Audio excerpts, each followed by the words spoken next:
I always read the sports on cbc.ca, and I'm always interested in judo, any combat sports that they report on. Judo's always cool. It gives me some good names to follow, matches to watch. But when I was reading this article, what I recognized was the name of the coach here, the national judo head coach, Jean-Pierre Cantin. Hopefully I'm saying that right. Anyways, that kind of struck a memory with me. This guy is the national judo coach, but I competed against this guy in New Brunswick. He actually was in the Olympics, Barcelona, 1992. This guy won 3 matches at the Olympic Games. That's pretty impressive. And this was just a random tournament in Ormukto. I didn't know this guy was going to sign up, but it just kind of goes to show you, if you're new and experienced the competition, you got to compete. You got to travel to wherever the tournament is and sign up and go, because you never know who's going to sign up. And I think this match played a big part of my development as a jiu-jitsu player. As I immediately sat to guard, and I remember this. He basically tried to throw me while I was still seated, kind of pulled me up, because this is his game, throws, right? To kind of chase me around. Here, back then I had okay guard retention, but obviously I'm nothing what I am today, so I was just kind of clearly overmatched in this battle, but I still did okay. Right now he got me mounted. If I was coaching myself now, I would say I got to try to kick those legs straight, try to get under one of his legs, and start trying to trap one foot. Anytime the guy has both of his feet hooked under your legs, you got to try to straighten your legs out straight along the mat, try to break through his feet. And I actually recovered half guard pretty nicely there. You can see he's got me real tight here with his legs, and I'm going to be able to shake off with my left leg. I can kind of kick his hook off there. See me moving my foot. And then I'm going to trap his foot. I've shown this mount escape many times. Trap the foot.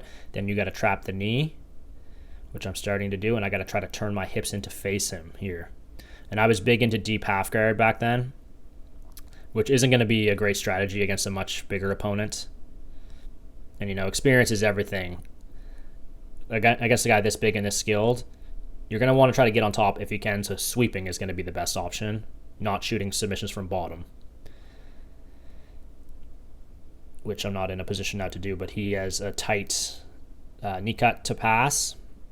So he's already passed me twice. There's not much match for them, but I had a nice little recovery there. I swung back around to the other side. And this is why all those good wrestlers say momentum is the enemy of pinning, because watch as I swing my legs around. He did have me pinned down, but that let me get my back off the floor enough that I could start to trap him in a half guard. And like I said, clearly I'm outmatched in this situation. This guy's a very good judo black belt. I was just a white belt. But like I said, this match gave me a lot of confidence because I was able to survive and, do okay against the guy who was really good. So JP's working a half guard pass. Here, I'm trying to get him into deep half guard again, but he has a tight grip on the arm. It's a good spot if you're on top to go for Kimura, but I was able to get up on top. And what made this sweep work is I offset his balance. See how he's posted on his head and his shoulder? That means his hips aren't heavy. So as I was trying to kind of fish around with the leg, I ended up just hitting a backwards roll over the left shoulder, the shoulder he didn't have trapped, and use that to get up on top. And I remember this. This guy did not get scored on the whole tournament. He submitted my coach. He submitted everybody. He had one of his own students he competed against, and he hit such a huge judo throw on him, he separated his shoulder. It's crazy. And I narrowly avoided a Kimura here.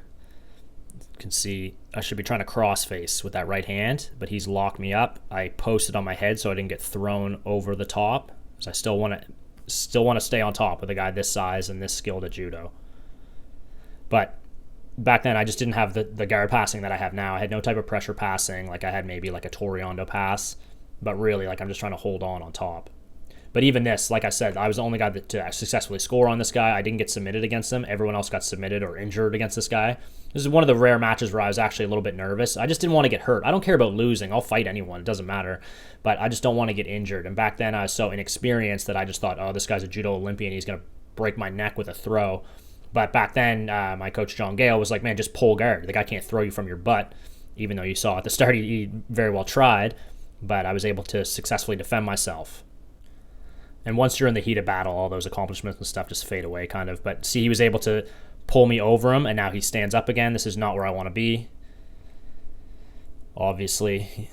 So as soon as I grip up, immediately sit to guard. You can see I'm trying to pull right into deep half, because this is basically my A game. Deep half, try to hit that elevator or waiter style sweep.